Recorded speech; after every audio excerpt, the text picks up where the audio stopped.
नमस्कार दोस्तों, आप सभी लोगों का इस चैनल में स्वागत है। आज हम लोग ट्रांसफॉर्मेशन में नेगेटिव सेंटेंस से अफर्मेटिव सेंटेंस में कैसे चेंज करते हैं इसको सीखेंगे। जैसा कि आप जानते हैं, ट्रांसफॉर्म का अर्थ ही होता है कि सेंस चेंज ना हो, भले ही बनाने का तरीका चेंज हो जाए। तो यह भी एक तरीका है कि हम नेगेटिव बना करके भी ट्रांसफॉर्म करते हैं। अर्थात जब हम ट्रांसफॉर्मेशन करेंगे तो सेंटेंस हमारा नेगेटिव में नहीं रहेगा, उसको हम क्या करेंगे, नेगेटिव बना लेते हैं। लेकिन यदि यहाँ पर दिया हो कि नेगेटिव दिया हो और नेगेटिव से हमको क्या करना है, अफर्मेटिव बनाना है, तो हम करते क्या हैं, इसको बनाने के लिए काफ़ी नियम्स हैं, काफ़ी रूल्स हैं। ये सब हम ऑलरेडी वीडियो अपलोड कर चुके हैं, वहाँ से आप पढ़ लीजिएगा। इसके बाद इसकी जो एक्सरसाइज है वो हम यहाँ करवा देते हैं। देखिए कैसे किया जा रहा है, फटाफट देखिए और इससे समझने का प्रयास करिए। अब यहाँ पर जो हमारा फर्स्ट सेंटेंस है इसको गौर से देखिए। They did not find the road very bad. इसका अर्थ क्या निकल रहा है, उन्होंने रोड को बहुत बुरा नहीं पाया, बहुत ख़राब रोड नहीं पाया। इसका मतलब ये हुआ कि रोड अच्छा था। तो हम कह सकते हैं they found the road good, या फिर आप चाहो तो वेरी गुड भी कह सकते हो। लेकिन वेरी गुड कहना ज़्यादा अच्छा नहीं होगा, क्योंकि रोड बहुत बुरा नहीं था लेकिन बहुत अच्छा था, इसे भी कहना ठीक नहीं होगा। हम कह सकते हैं कि रोड अच्छा था। तो they found the road good. यदि आप वेरी गुड भी लिखते हैं तो गलत नहीं होगा, सेंस वही निकलेगा लगभग, लेकिन थोड़ी भाव में अंतर आ जाती है, इसलिए हम कह रहे हैं they found the road good. इस तरह से आप इसको बनाएंगे। आइए अब हम नेक्स्ट देखते हैं। He is not so rich as his brother. वह उतना अधिक धनी नहीं है जितना कि उसका भाई। अब इसको देखिए, इसका मतलब धनी यहाँ पर कौन है, उसका भाई धनी है। तो हम इसको जब बनाएंगे तो ये जो बना हुआ सेंटेंस हमारा है, ये कौन सा है, पॉजिटिव फॉर्म में है, पॉजिटिव डिग्री में है। हमने बताया था कि जब पॉजिटिव डिग्री से हम कंपैरेटिव डिग्री में चेंज करते हैं तो यदि निगेटिव हो तो उसको हम क्या कर लेते हैं, अफर्मेटिव में कर लेते हैं। तो अब हम क्या करेंगे, इसको बनाएंगे कंपैरेटिव में, वो भी कर लेंगे अफर्मेटिव। तो इसको बनाते समय हम क्या करेंगे, he is not so rich दिया हुआ है तो हम बनाएंगे तो हीज़ ब्रदर इज। अब रिच का कंपैरेटिव फॉर्म हम कर देंगे, हो जाएगा रिचर। तो his brother is richer than he. इस तरह से आप इसको बना सकते हैं। कहीं यहाँ पर ये भी मिलेगा आपको, his brother is richer than he is, last में इज मिलेगा। इससे घबराइएगा मत आप लोग, इससे कोई फ़र्क नहीं पड़ेगा। यदि नहीं भी लगाएंगे तो गलत नहीं होगा। आइए, there is no smoke without fire. इसका मतलब ये हो रहा है, there is no smoke without fire, मतलब बिना आग के धुआं नहीं होता है।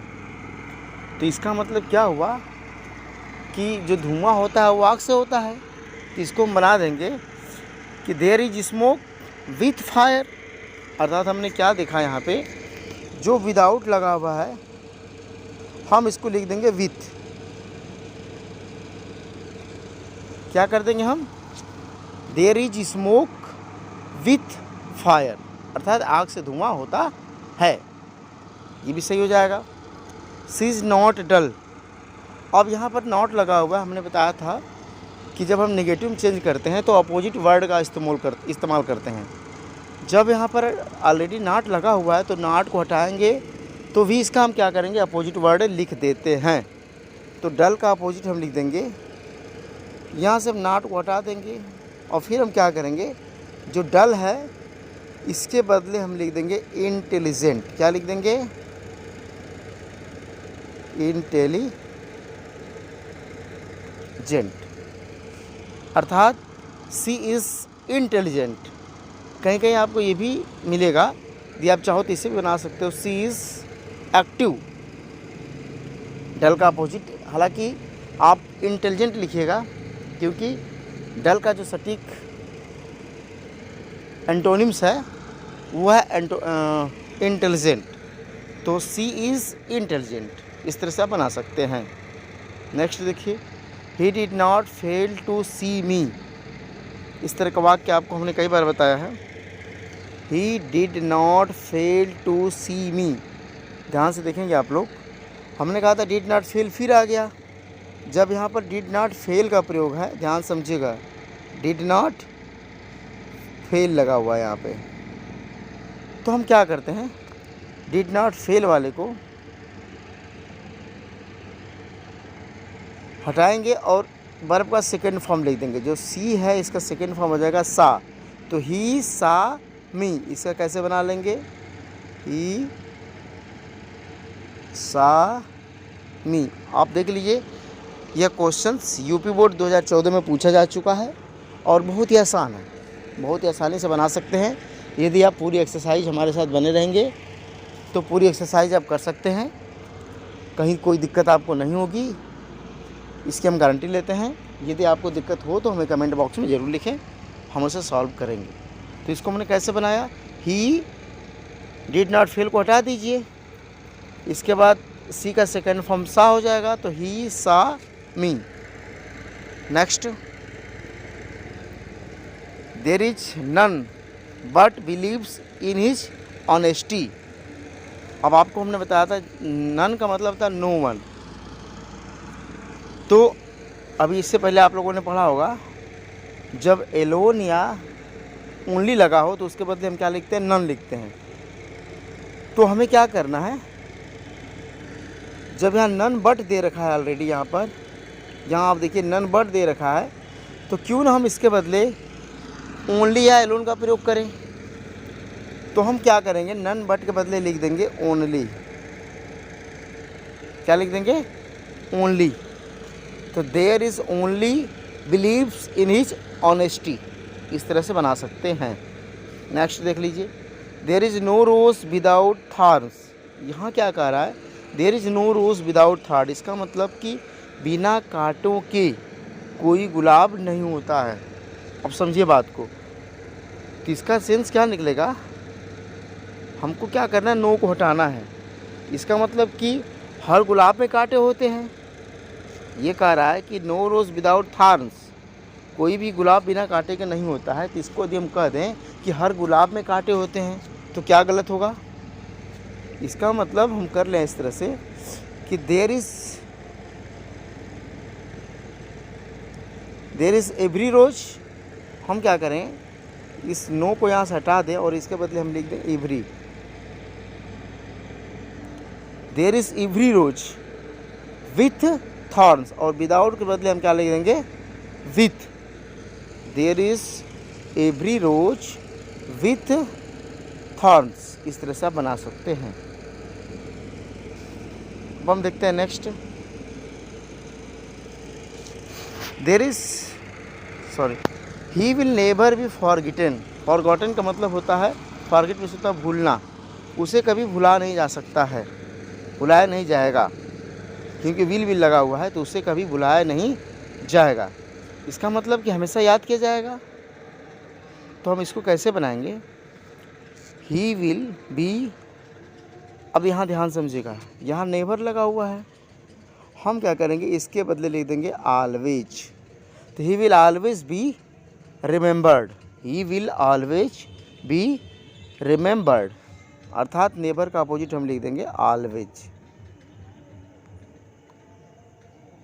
क्या हो जाएगा, he will always be remembered, या he will be always remembered, he will be always remembered, इस तरह से आप बना सकते हैं। समझ गए, he will be always remembered, या he will always be remembered. तो ये थोड़ा सा ऑड लग रहा है, आप लोग बनाएंगे इसे कैसे, ही विल बी ऑलवेज रिमेंबर्ड, इस तरह से बना लेंगे। चलिए अब आगे हम देखते हैं, the knife is blunt. The knife is blunt, इसको हम कैसे बनाएंगे, ब्लंट का मतलब समझते हैं, इसका अपोजिट क्या होगा। यदि आप जानते हैं तो ठीक है, नहीं जानते हो तो जान लीजिएगा। इसका अपोजिट होता है शार्प। तो हम नॉट को हटाएंगे और क्या करेंगे, ब्लंट का अपोजिट लिख देंगे शार्प, तो हो जाएगा द नाइफ इज शार्प। यहाँ कहने का अर्थ है कि the knife is not blunt, blunt माने थुथुरा, अर्थात चाकू थुथुरा नहीं है, इसका मतलब चाकू जो वो कैसा है, धारदार है। तो हो जाएगा द नाइफ इज शार्प, अर्थात ब्लंट का अपोजिट क्या हो जाएगा, शार्प। ये भी आप समझ लीजिए, इसे आप लिख लीजिएगा। नेक्स्ट हम 10वां देखते हैं। I am not richer than he is, I am not richer than he is, मैं उससे धनी नहीं हूँ। इसका मतलब वह मुझसे धनी है। ये भी हो सकता है कि he is richer than me, he is richer than I. देखिए कैसे बन रहा है, I am not richer than he, इसका मतलब ये हुआ कि मैं उससे धनी नहीं हूँ। तो जब भी हम बनाएंगे तो इसका मतलब कि वह मुझसे धनी है। तो he is richer than I, ऐसे भी हो सकता है, he is richer than I am. कैसे बना लेंगे, he is richer than I am. या आप इससे चाहिए तो डिग्री चेंज करके भी नेगेटिव से अफर्मेटिव बनाया जा सकता है। डिग्री कैसे चेंज करेंगे, आइए मैं बताता हूँ। इसको डिग्री चेंज करके कैसे बनाते हैं। जैसे करा I am not richer than he is, तो जब हम इसकी डिग्री चेंज करेंगे तो कंपैरेटिव से इसको हम कर देंगे पॉजिटिव में। तो जब हम पॉजिटिव डिग्री में करेंगे तो क्या करेंगे, यहाँ हम लिख देंगे ही इज़। अब मैंने आपको बताया था कि यदि हमारा सेंटेंस जो हो कंपैरेटिव में हो और निगेटिव हो तो अफर्मेटिव बनाते समय हम एज के बीच में लिखते हैं। तो क्या बन जाएगा इसका, he is as rich as I. इसका क्या बन जाएगा, he is as rich as I. इसका क्या अर्थ निकला, वह उतना अधिक धनी है जितना कि मैं नहीं। इसका मतलब धनी तो वही है। तो दोनों आप ऐसे भी बना सकते हैं, he is as rich as I, या he is richer than I am, ऐसे भी बना सकते हैं। Next, I did not fail to return his book, I did not fail to return his book. इसका मतलब ये हुआ कि मैं उसकी पुस्तक वापस करने में असफल नहीं रहा। इसका मतलब ये हुआ कि मैंने उसकी पुस्तक वापस की। तो इसको कैसे बनाएंगे, आसानी से देख लीजिए कैसे बनेगा। ये पास्ट इंडेफिनिट का है, तो हम क्या करेंगे, डिड नॉट जब फेल हटाते हैं तो हम करते क्या है, इसका सेकेंड फॉर्म लिख देंगे, रिटर्न का सेकेंड फॉर्म। तो आई रिटर्नड हिज बुक, बहुत ही आसानी से भी बनाया जा सकता है। आइए अब अगला हम देखते हैं। Old man are not always wise, यहाँ कहा जा रहा है ओल्ड मैन मतलब जो वृद्ध लोग हैं हमेशा बुद्धिमान नहीं होते हैं। इसका मतलब ये हुआ कि कभी कभी वो मूर्ख भी होते हैं। तो हम जब बनाएंगे तो कैसे बनाएंगे, sometimes old man are fool. क्या हो जाएगा, sometimes old man are fool. ये बहुत इंपॉर्टेंट है, इसे आप बना लीजिएगा। समटाइम्स ओल्ड मैन आर, जो वाइज लिखा है इसका अपोजिट हो जाएगा फूल। तो आप ऐसे बना लीजिएगा, sometimes old man are fool. इस तरह से बनेगा बच्चों। आओ आगे देखते हैं। There is no rise without a fall, there is no rise without a fall, अर्थात इसका मतलब ये हुआ, राइज एंड फॉल का आप लोग सुने होंगे, उत्थान और पतन। तो बिना पतन के उत्थान नहीं होता है। इसका मतलब क्या हुआ कि there is rise with fall. हम क्या करेंगे, इसमें जो नो है इसको हटा देंगे, इसके बाद विदाउट की जगह हम क्या लिख देंगे, विथ। तो there is rise with a fall या विथ फॉल, ऐसे कर लेंगे। There is rise with fall, अर्थात नो को हटा दीजिए और विदाउट की जगह क्या लिख दीजिए, विथ लिख दीजिए। और इस तरह से ये बना सकते हैं। ये बहुत ही इंपॉर्टेंट है बच्चों, इस तरह के क्वेश्चंस परीक्षा में आते हैं, आप लोग इसे ज़रूर देख लें। Next, I am not so industrious as he is. अब ये भी वही चीज़ है, हमने भी बताया कि ये पॉजिटिव डिग्री में है। इसको आप क्या करिए, यदि नो राइज है, सॉरी नॉट लगा हुआ है, तो इसे आप क्या करिए, कंपैरेटिव में चेंज कर दीजिए। जब आप कंपैरेटिव में चेंज करिए तो इसको अफर्मेटिव बना दीजिए। अर्थात कैसे बन जाएगा, दूसरे कर्ता को पहले कर्ता के रूप में लिखते हैं, तो इसमें क्या होगा, ही को हम क्या कर लेंगे, सब्जेक्ट बना लेंगे। ही को क्या कर लेंगे, सब्जेक्ट बना लेंगे। तो he is more industrious than I. कैसे बना लेंगे, he is more industrious than I am. इस तरह से बना लेंगे, ये भी बहुत इंपॉर्टेंट था। समझ गया कैसे बना। आइए, none but a coward would flee from his duty. कोई नहीं बल्कि एक कायर अपने कर्तव्य से भागता है। तो इसको कैसे बनाएंगे कि केवल एक कायर ही अपने कर्तव्य से भागता है। हमने बताया था जहाँ पर नन बट लगा हुआ हम क्या कर देंगे, इसके बदले नन बट के बदले क्या लिख देंगे, ओनली। नन बट के बदले क्या लिख देंगे, ओनली। अर्थात only a coward would flee from his duty. कुछ नहीं करना, नन बट के बदले क्या लिख देना है, ओनली। नेक्स्ट, आइए अगला हम देख लेते हैं फटाफट।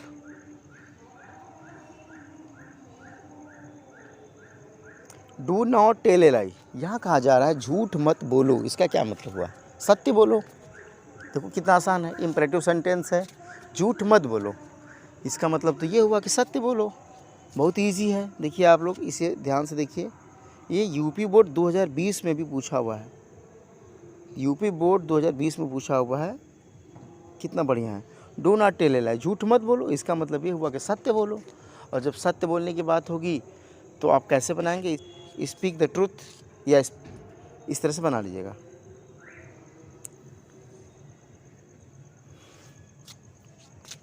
क्योंकि ये यूपी बोर्ड परीक्षा में यहाँ पर पूछा हुआ है, तो बहुत ही बढ़िया है। क्योंकि इम्परेटिव में डू नॉट लगा हुआ, तो आप ऐसे शुरू करेंगे स्पीक से, या स्पीक द ट्रूथ, सत्य बोलो। आइए अब अगला हम देखते हैं। No sooner did he see the tiger than he fled. हमने कहा था जैसे ही ज्यों ही उसने शेर को देखा वह भाग गया। अब देखिए ध्यान से बात समझिएगा हमारी। यहाँ पर लिखा है नो सूनर, इसके बदले हम क्या लिख देते हैं, एज सून एज। क्या लिख देते हैं, एज सून